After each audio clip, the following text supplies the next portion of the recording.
જય શ્રી રામ, ભારત માતા કી જય. હું સંજય ભાવસર, વિશ્વ હિન્દુ પરિષદ અરવલ્લી જિલ્લા પ્રમુખ. જે ગઈકાલે ઘટના ઘટી, એટીએસ ટીમે મોડાસા નગરમાંથી આતંકવાદીઓ પકડ્યા, ખરેખર ખૂબ સરાહનીય કામગીરી કરી છે. પણ મોડાસા નગરમાં ભૂતકાળમાં રાષ્ટ્રધ્વજ બાળેલો છે અને સિમીના કાર્યકર્તાઓ પણ અહીંથી મળેલા છે.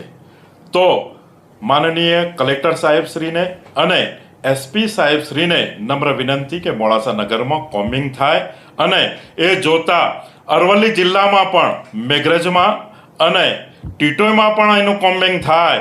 કારણ કે હમણાં સરપંચના ઇલેક્શન હતા તો એક નેતા એ હિન્દુ સમાજ ઉપર ને મંદિર વિશે અભદ્ર ટિપ્પણી કરી હતી. સનાતનીઓને એ ઠેસ પહોંચી છે અને આ લોકો હિન્દુ ઉપર અત્યાચાર કરવા જઈ રહેલા છે.